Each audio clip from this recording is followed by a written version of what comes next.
Hello everyone, कैसे हैं आप लोग। तो आज हम लोग आपके chapter when people rebel 1857 and after का समरी देखेंगे। और साथ में मैंने इसमें अटैच किए हैं मेरे हैंड रिटन नोट्स, और उम्मीद है कि ये आपके लिए बहुत ज़्यादा फ़ायदेमंद होगा। So let us start now. So first topic is policies and the people of India. यानी वे पॉलिसीज़, नियम कानून, रूल्स रेगुलेशंस जो अंग्रेज़ों द्वारा बनाई गई और उनका जो है भारत, हमारे प्यारे भारत के लोगों पर किस प्रकार से क्या क्या असर पड़ा। ठीक है, तो इसमें जो आपका पहला टॉपिक है उसमें हम नवाबों की बात करते हैं। So first is your nawabs lose their power.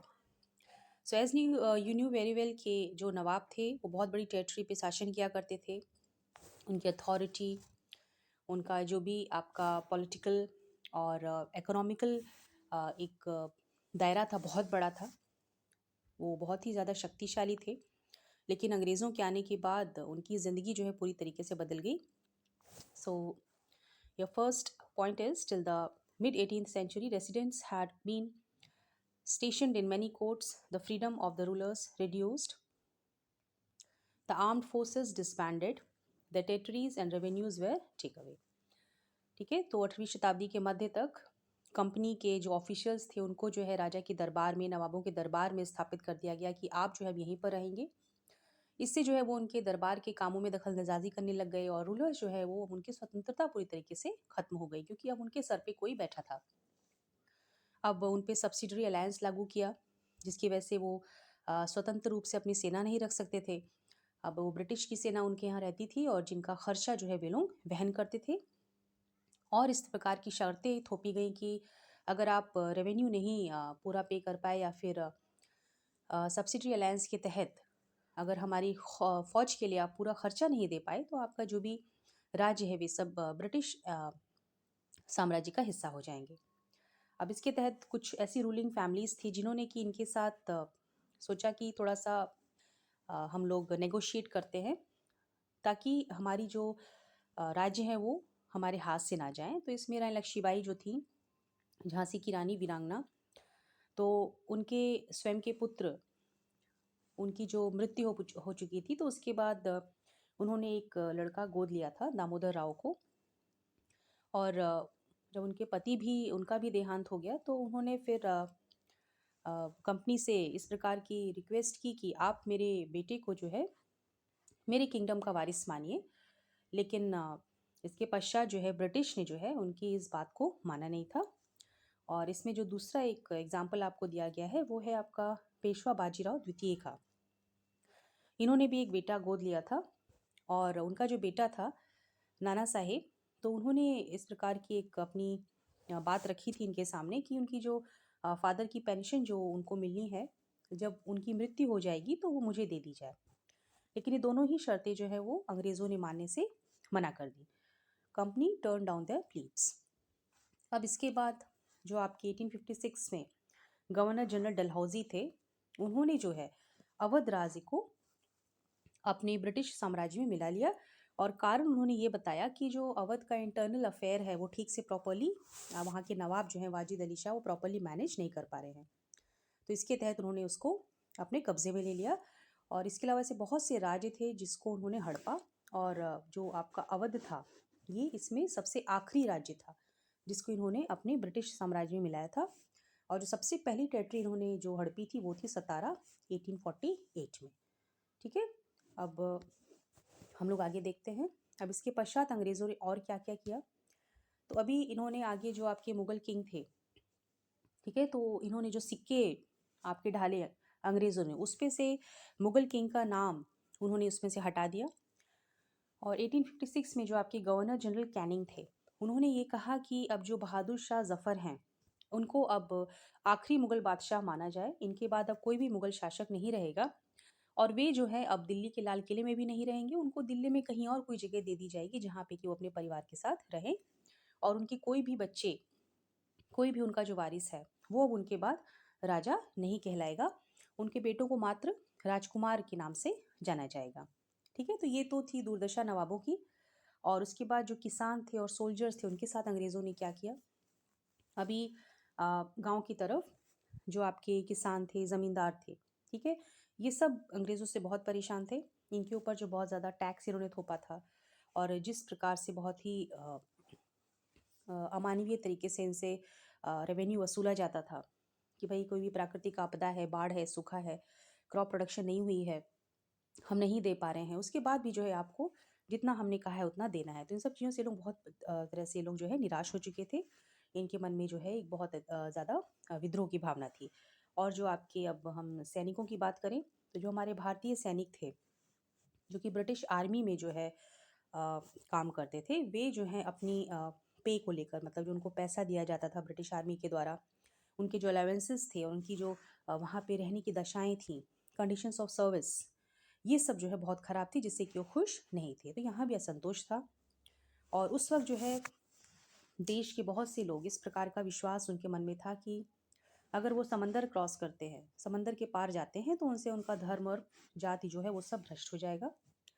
तो इसके तहत क्या हुआ कि 1824 में जब बर्मा के साथ ब्रिटिश सैनिकों का युद्ध छिड़ा, तो बर्मा जाने के लिए अंग्रेज़ों ने सैनिकों पे दबाव डाला कि वो समुद्र के रास्ते जो है जाके वहाँ पे कंपनी के लिए लड़ाई लड़े। तो इसमें उन्होंने उस बात के लिए मना कर दिया और मना करने के कारण उन लोगों को बहुत ही सीवियरली पनिशमेंट दी गई। ओके। अब 1856 में आपकी जो कंपनी थी उसने एक नया कानून पारित किया और कहा कि क्योंकि भाई लोग अब इस बात को मान नहीं रहे थे कि भाई हम समंदर क्रॉस नहीं करेंगे क्योंकि इससे हमारा धर्म खराब होगा। तो इन्होंने क्या किया, इसको एक कानून का रूप दे दिया। ठीक है, 1856 में कहा कि अब ये कानून है और ये आपको ज़रूर मानना है कि कोई भी व्यक्ति अगर वो ब्रिटिश आर्मी में काम करना चाहता है तो ये उसके लिए ऑब्लिगेटरी है, मैंडेटरी है कि अगर कभी भी ज़रूरत पड़ी समंदर के पार जाने की तो उसको जाना होगा। अब ये जो सिपाही थे इसमें से बहुत सारे किसान भी थे और इनके जो परिवार थे विलेजेस में रह रहे थे, तो विलेजेस में जो कुछ भी होता था इनको पता चलता था। तो जो कुछ भी सेना में हो रहा है, जो इनके परिवारों के साथ गाँव में हो रहा है, सारी कंडीशन जो है इससे जो है जो पीसेंट्स थे इनके अंदर पूरी तरीके से गुस्सा भर चुका था और फिर ये सिपाहियों में भी फैल गया। ठीक है। अब इसके अलावा अंग्रेज़ों के कुछ ऐसे काम थे जो कि भारतीय समाज की कुछ बुराइयां मानी जाती हैं, जैसे कि सती प्रथा हो गई या फिर आपकी विधवा पुनर्विवाह जो कि उस वक्त नहीं किया जाता था। तो ब्रिटिश ने कुछ ऐसे लॉज बनाए ताकि जो आपकी इंडियन सोसाइटी है उसको सुधारा जा सके। तो इसके तहत इन्होंने कानून बनाया जिससे कि आपकी सती प्रथा को रोका जा सके, फिर जो आपकी विधवाएं हैं उनका पुनर्विवाह हो सके। ओके। देन आफ्टर 1830 अब इन कंपनी ने क्या किया कि इनके जो ईसाई प्रचारक थे, धर्म के प्रचार प्रसार करने वाले, इनको पूरी तरीके से इन्होंने फ्रीडम दे दी कि आप खुले तौर पर एरिया में घूमिए फिरिए, लोगों को ईसाई धर्म के बारे में बताइए, उनको प्रोत्साहित कीजिए क्रिश्चियन बनने के लिए। और इसमें फिर उन्होंने ये भी कहा कि इसके तहत आपको ये भी अधिकार है कि आप कहीं भी किसी भी ज़मीन को या फिर किसी प्रॉपर्टी का आप मालिक बन सकते हैं।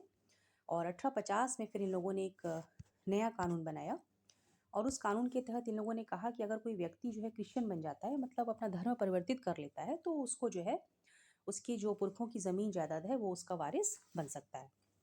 तो अब ये सब जो चीज़ें थी इससे जो लोग थे उनके अंदर बहुत ज़्यादा गुस्सा आया ब्रिटिशर्स के प्रति, क्योंकि उनको लगा कि जो ब्रिटिशर्स हैं वो इनके धर्म का, उनके जो सामाजिक रीति रिवाज हैं, परंपराएं, उसको ये लोग जो क्या कर रहे हैं, खराब कर रहे हैं, डिस्ट्रॉय कर रहे हैं। ओके। और कुछ इंडियंस ऐसे भी थे जिन्होंने कि जो रिफॉर्म्स किए गए उसको अप्रिशिएट भी किया, क्योंकि सती प्रथा कोई अच्छी चीज़ तो थी नहीं, तो उसको अगर उन्होंने लॉ के द्वारा ख़त्म किया तो एक अच्छी चीज़ थी। और विधवाओं की जिस प्रकार से दुर्गति होती थी पति के मरने के बाद, तो अगर उनका रीमैरिज हो जाता है तो उससे उनका जीवन सुधरता है। तो कुछ ऐसी चीज़ें थी जिस जो कि कुछ उसको अच्छी बात एक ब्रिटिश शासन में मानी जा सकती है। अब इसके बाद हम देखते हैं कि आपका जो म्यूटिनी था, यानी आपका जो सैनिकों का एक छावनी था, वो किस प्रकार से वो एक बहुत बड़े विद्रोह का कारण बना। तो अब इसमें आपकी जो बहुत बड़ी इंडियन सोसाइटी थी, ठीक है, आपने हर तबके का यहाँ पे पढ़ लिया कि भाई जो आपके ज़मींदार हैं, लैंडलॉर्ड हैं, किसान हैं, सिपाही हैं, जो भी समाज के वर्ग हैं वो किस प्रकार से पूरी तरीके से पीड़ित हो चुके थे। तो सबका मानना ये था कि यहाँ पे उनका दुश्मन जो है वो एक है।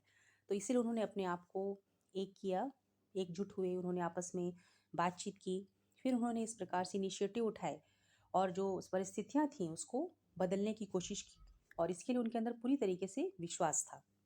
और इसका एक जो नतीजा निकल के आया था वो आपका उत्तरी भारत में देखने में आया 1857 में। तो इसमें मई 1857 में बहुत बड़ी संख्या में लोग जो है समाज के हर वर्ग से उन्होंने जो है जुटकर जो है रिबिलियन को जन्म दिया, बहुत बड़ा विद्रोह छिड़ा। और कुछ लोगों ने तो इसको कहा कि it is the biggest armed resistance to colonialism in the 19th century anywhere in the world, यानी पूरे संसार में ये किसी भी उपनिवेशवाद के खिलाफ एक सबसे बड़ा सशस्त्र विद्रोह है। अब उसके बाद ये कैसे आपका विद्रोह फैला फ्रॉम मेरठ टू दिल्ली, यानी इसकी शुरुआत जो है वो मेरठ से हुई और किस प्रकार से दिल्ली तक फैल गया। तो अप्रैल के महीने में आपके जो सिपाहीज थे उनको कुछ ऐसी खबर मिली कि एक नई राइफल जो है इंट्रोड्यूस हुई है, तो उसमें जो कारतूस इस्तेमाल किए जाने हैं उनमें गाय और सूअर की चर्बी का इस्तेमाल हुआ है। और चूंकि उसका कारतूस जो है मुंह से खोलने होते थे, तो मुंह में लगाने का मतलब यही होता है कि वो आपने पशुओं की चर्बी को छुआ, उसको आपने मुंह से लगाया, तो इससे लोगों की धार्मिक भावनाएं हर्ट हुई, क्योंकि मुस्लिम और हिंदू दोनों के लिए जो है गाय और सूअर के मायने अलग अलग होते हैं। तो इससे उनके खिलाफ, उनके ब्रिटिश साम्राज्य के खिलाफ इनके मन में बहुत ज़्यादा विद्रोह की भावना आई। तो जब इन लोगों को पता लगा कि इस प्रकार से कुछ इन लोगों के द्वारा किया गया है, तब जब ब्रिटिश ऑफिसर्स ने इनको ड्रिल करने के लिए कहा, यानी उन आर्म्स के साथ कहा कि आप एक्सरसाइज कीजिए, तो उन लोगों ने उस बात के लिए मना कर दिया। लेकिन बराबर उनके ऊपर फोर्स डाला गया, उनको मजबूर किया जा रहा था। तो इसमें जो है एक यंग सोल्जर थी मंगल पांडे, तो ये एक ब्राह्मण परिवार से आए थे। इनके जो रिलीजियस विचार थे बहुत ज़्यादा तटस्थ थे, ठीक है, बहुत ही ज़्यादा तटस्थ होने के कारण जो है इनको बहुत बुरा लगा। तो जो ऑफिसर्स इनको मजबूर कर रहे थे आर्मी ड्रिल के लिए, तो इन्होंने क्या किया, उनके खिलाफ जो है विद्रोह किया। ये उस वक्त बैरकपुर में पोस्टेड थे। तो जब इन्होंने अपने ऑफिसर्स की बात को नहीं मारा, उन पे हमला किया, तब उनको पकड़ लिया गया और उसके बाद इनको फांसी की सज़ा दी गई थी 8 अप्रैल 1857 में। अब जब मंगल पांडे को फांसी दे दी गई, तब उसके बाद विद्रोह बहुत ज़्यादा बढ़ गया, क्योंकि लोग इससे भड़क गए और तकरीबन 85 सिपाही जो थे, चूँकि वो भी विद्रोह कर रहे थे, तो उनको सर्विस से निकाल दिया गया। उनको 10 साल की जेल दी गई कि भाई आपने अपने ऑफिसर्स की बात नहीं माने। और ये हुआ था आपका 9 मई 1857 में। अब जब ये खबर फैली, तो उसके बाद 10 मई को जो है आपके सोल्जर्स थे, उन्होंने जो है पैदल चलना शुरू किया और पैदल चल के ये मेरठ की जेल में गए। और वहाँ पे जो है जितने भी इन्होंने सिपाहीज को जेल में डाला था, उनको इन्होंने रिहा करा दिया। और वहाँ पे जितने भी ब्रिटिश ऑफिसर्स थे, इन्होंने उन पे हमला किया, उनकी हत्याएं कर दी, उनके गन्स, उनके जो भी हथियार थे छीन लिए, उनकी बिल्डिंग में आग लगा दी। और जो ब्रिटिश की प्रॉपर्टीज़ थी, ठीक है, उसको इन्होंने नुकसान पहुंचाया। और उसके बाद उन्होंने कहा कि अब हम फिरंगीज़ के खिलाफ जो है युद्ध की घोषणा करते हैं। अब उसके पश्चात अभी जो सिपाही थे, इन्होंने जो है पैदल यात्रा शुरू की और इनकी पैदल यात्रा रात भर चली, ठीक है। और 10 मई में जब ये पूरी रात चले, तो अगली सुबह तब ये दिल्ली पहुँचे। और जैसे ही इनकी दिल्ली आने की खबर पहुंची, तो फैल गई, तो वहाँ के जो रेजिमेंट थे दिल्ली के, यानी वहाँ के जो सैनिक थे, उनके अंदर बहुत ज़्यादा जोश आया। उन्होंने भी फिर विद्रोह छेड़ दिया और वहाँ के जितने ब्रिटिश ऑफिसर्स थे उनको इन्होंने मार दिया, उनके आर्म्स छीने और उनकी बिल्डिंग्स को जो है आग लगा दी। और उसके पश्चात जो सारे सैनिक थे वे जो है पैलेस में गए, राजा के महल में घुस गए और वहाँ पे उन्होंने बहादुर शाह जफ़र को अपना नेता जो है वो डिक्लेयर कर दिया। अब चूंकि जो बहादुर शाह जफ़र थे बूढ़े हो चले थे, उनकी कुछ खास मंशा नहीं थी अंग्रेज़ों से पंगा करने की लेकिन चूंकि सैनिक उनके अंडर में थे, उनसे रिक्वेस्ट कर रहे थे, तो उनको लगा कि ये मेरे दर पे आए हैं और उनकी कुछ मजबूरियाँ भी थी, जो भी है। तो उन्होंने भाई उनकी डिमांड्स को मान लिया कि ठीक है, मैं आपके इस विद्रोह का अ, इसको मैं लीड करूँगा एज ए लीडर। तो इसके तहत इन्होंने बहुत सी चिट्ठियाँ लिखी। तो जो भी चीफ्स थे, मुखिया थे और जो भी रूलर्स थे आपके छोटे मोटे इलाकों के, यहाँ वहाँ छिटपुट जो फैले हुए थे, उनको कहा कि आप सब एकजुट हो जाइए और सब एक साथ मिलकर जो है हम लोग ब्रिटिश का सामना करते हैं, उनको हम लोग मार के भगाएंगे। तो अभी जो रूलर्स और चीफ्टेन्स थे भाई, अब इनकी भी अपनी एक इंटरेस्ट थी। इंटरेस्ट ये थी कि भाई हमारे राज्य, हम इस पे शासन कर रहे हैं और कहीं अंग्रेज़ों का इस पे शासन हो गया तो हम तो मारे जाएंगे। तो अगर मुगल राजा शासन करेगा तो इसके तहत हमारे भी राज्य बने रहेंगे। तो इस चक्कर में फिर ये लोग ने भी सोचा कि ठीक है, हमको कोऑपरेट करना ही ज़्यादा ठीक रहेगा। तो अब चूंकि ये लोग डरे हुए थे अंग्रेज़ों से, तो इन लोगों ने फिर जो है मुगल अथॉरिटी के साथ जो है कोऑपरेट करने का निश्चय किया। अब जैसे ही बहादुर शाह जफ़र का साथ मिला रिबल्स को, विद्रोहियों को, तो उन लोगों को बहुत खुशी हुई, उनके अंदर का उत्साह जाग गया। पूरे जोश में, पूरी हिम्मत के साथ फिर इन लोगों ने जो है इस अंजाम को और आगे बढ़ाया। अब इसकी उम्मीद जो है ब्रिटिशर्स को नहीं थी। उनको पता था कि ये लोग आपस में बटे हुए हैं, सबको अपने अपने स्वार्थ दिखते हैं और इनमें इतनी हिम्मत और इतनी चीज़ें आएंगी कहाँ से कि हमारे खिलाफ विद्रोह करें, लेकिन ऐसा हुआ नहीं, ठीक इसका उल्टा हुआ, जिससे कि उनको बहुत बड़ा झटका लगा। अब ये रिबिलियन बहुत तेज़ी से फैला। अब ये ब्रिटिश जो है, चूंकि इन्होंने भारतीयों को बहुत कम आंका था, तो इनका खामियाजा इनको भुगतना पड़ा। अब विद्रोहियों ने इनको जो है दिल्ली से उखाड़ फेंका। अब ये खबर जो है वो आग की तरह फैल गई। तो जब लोगों को लगा कि अरे ये तो अब ब्रिटिश की हार हो गई है दिल्ली में से, तो अब इसके बाद छोटे मोटे विद्रोह और भी होने लगे, यानी हर जगह पे लोगों ने विद्रोह छेड़ दिए। तो अब रेजिमेंट के बाद एक रेजिमेंट के बाद दूसरी रेजिमेंट जो है वहाँ पे विद्रोह होते चले गए। उन्होंने सैनिकों को ज्वाइन करना शुरू किया। और जो मेन पॉइंट थे, यानी ऐसी जगह जहाँ पे खास तरीके से विद्रोह फैला था, जैसे आपकी कानपुर, दिल्ली और लखनऊ, ये गढ़ माने गए 1857 विद्रोह के, ठीक है। तो यहाँ पे जो है इन्होंने ज्वाइन करना शुरू कर दिया। अब इन सैनिकों के अलावा जो आपके आम लोग थे, ठीक है, शहरों में, गाँव में, वहाँ के लोग, फिर वहाँ के ज़मींदार, वहाँ के जो स्थानीय आपके मुखिया लोग थे, लीडर्स थे, ठीक है, वो सारे के सारे एकजुट हो गए। वो उन सब ने ठान ली कि अब हम जो है अंग्रेज़ों से लड़ेंगे, ठीक है। इसके तहत जो बहुत सी जगह थी, यानी हर जगह से अलग अलग प्रकार के लीडर्स ने जो है लीड किया था। ये क्वेश्चन जो है पूछे भी जाते हैं कि भाई कानपुर से जो है किसने लीड किया, लखनऊ से कौन थे, झांसी से कौन थे, ठीक है। इसलिए मैंने जगहों का नाम यहाँ पे अलग कर दिया है ताकि आपको आसानी हो। जैसे अगर हम कानपुर की बात करें तो आपके यहाँ नाना साहेब थे। तो आपको पता है he was adopted son of late Peshwa Bajirao. तो इन्होंने जो है अपनी आर्मी को इकट्ठा किया और ब्रिटिशर्स को जो है अपनी शहर से खदेड़ दिया और अपने आप को इन्होंने पेशवा नियुक्त किया और डिक्लेयर किया कि मैं एम्परर बहादुर शाह जफ़र का गवर्नर हूँ, ठीक है। अब लखनऊ में बिगुल बजाया था आपका ब्रिजेश कादर ने। ये जो है नवाब वजीद अली शाह के बेटे थे, आपको याद होगा, अवध के जो नवाब थे जिनको कि गलत तरीके से हटाया गया था। इन्होंने अपने आप को नवाब घोषित किया और कहा कि मैं भी बहादुर शाह जफ़र के अंडर में अपनी अथॉरिटी को स्थापित कर रहा हूँ। अब इनकी जो माता जी थी बेगम हजरत, उन्होंने भी इसमें बढ़ चढ़ के हिस्सा लिया था। अब झांसी की बात करें तो यहाँ पे रानी लक्ष्मीबाई जो थी, उन्होंने तांत्या टोपे के साथ मिलकर ब्रिटिश से लोहा लिया। और मध्य प्रदेश में जो आपका मांडला रीजन था, वहाँ पे रानी अवंतीबाई लोधी, ठीक है, रामगढ़ की जो थी, उन्होंने 4000 के सैनिकों की संख्या के साथ ब्रिटिश को जो है उनको अच्छे खासे उनके नाथ खट्टे किए। अब फैज़ाबाद में जो है हम बात करें तो अहमदुल्लाह शाह, ये मौलवी थे, ठीक है। तो इन्होंने अपने एक बहुत बड़ी फ़ौज इकट्ठी की सपोर्टर्स की, ठीक है। उन्होंने लोगों से बात की, उनके मन को समझा, ठीक। उसके बाद उन्होंने इनका पूरा समर्थन जुटाया और फिर ब्रिटिश के खिलाफ इन्होंने उनको खड़ा किया। उसके बाद ब्रिटिशर से लड़ने के लिए जो है ये लखनऊ आ गए, ठीक है। अब हम बात करें दिल्ली की, तो दिल्ली में जो है बहुत बड़ी संख्या में जो आपके गाजीज थे, ठीक है, इनको रिलीजियस वैरियर के नाम से जानिए आप। ये सब एकजुट हो गए अंग्रेज़ों के खिलाफ लड़ने के लिए। अब बरेली बरेली में आपके बख्त खान थे, ये एक सिपाही थे। तो इन्होंने जो इस रिबेलियन में एक बहुत बड़े एक मुख्य मिलिट्री लीडर की भूमिका निभाई थी। अब बिहार में जो है एक कुंवर सिंह साहब थे, तो ये बहुत ही बूढ़े थे, ज़मींदार थे। इनकी उम्र तकरीबन 80 साल के आसपास थी। तो इन्होंने ब्रिटिश से जो है लड़ने में तकरीबन बहुत महीनों तक जो है इन्होंने मेहनत की, ठीक है। तो अब चूँकि ब्रिटिश जो है बहुत जगह पे लड़ाइयों में हार रहे थे, इनको मारा जाने लग गया था, तो अब लोगों को पूर्णतः विश्वास हो गया था कि अब हमारे देश जो है ब्रिटिश राज्य अब जो है वो ख़त्म होने वाला है। तो लोग बहुत खुश थे, बहुत उत्साह था, तो इसमें बढ़ चढ़कर सारे ही लोग जो है वो इसमें हिस्सा लेने लगे।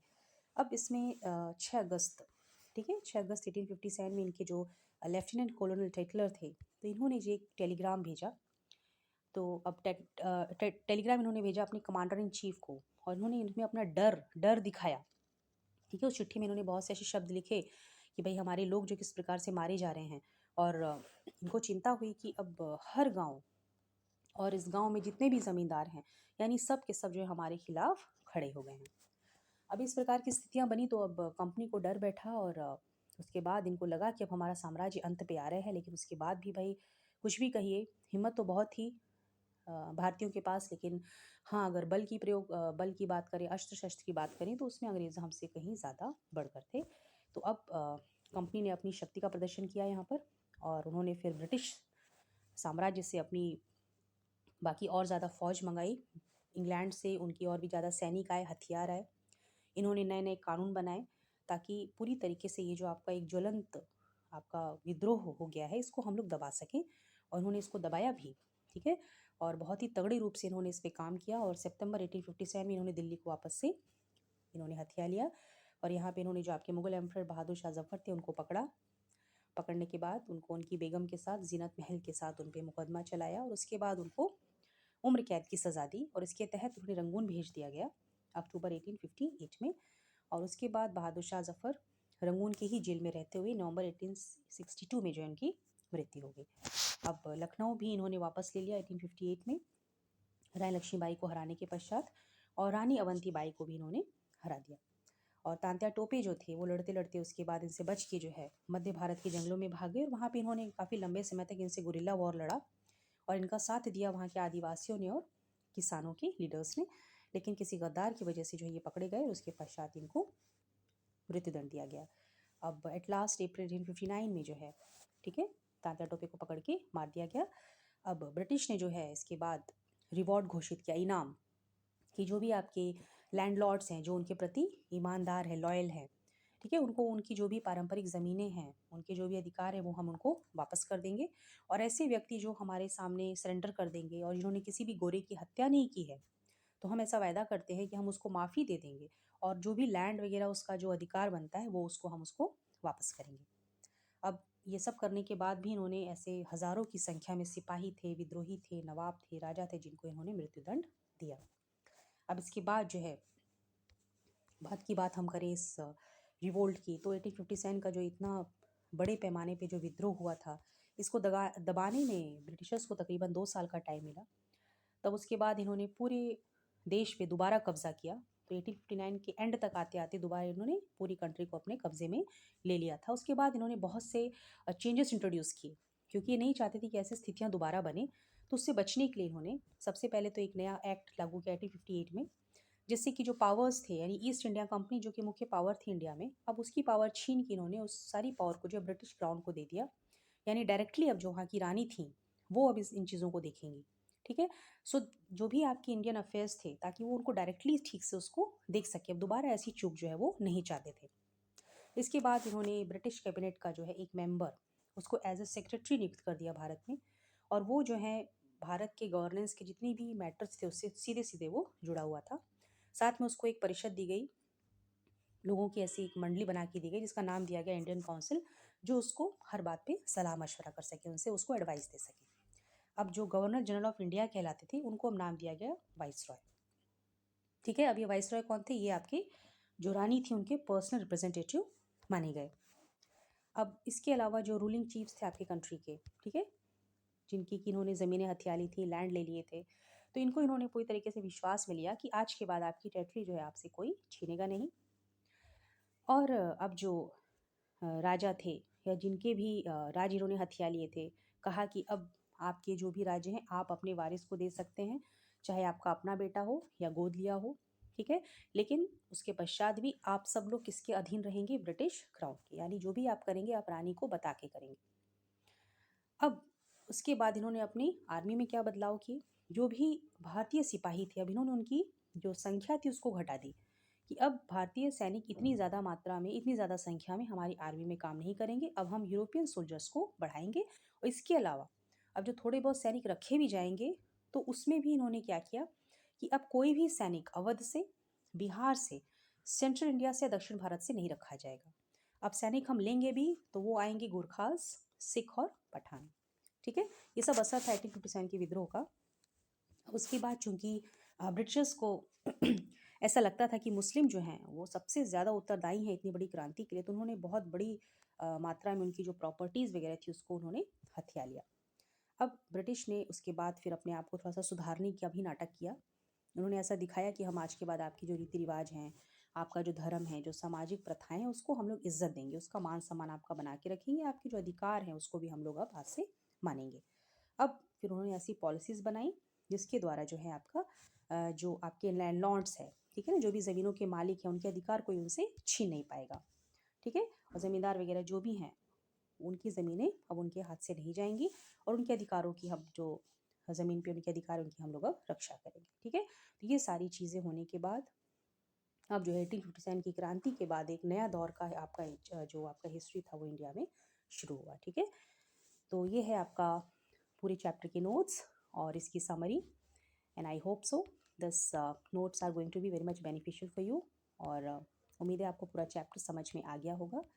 अब इसके बाद हम लोग आपके हिस्ट्री का नेक्स्ट चैप्टर करेंगे शुरू, and till that time you read, revise, be happy, be healthy, and see you again in the next video. Till that time, see you. Bye bye.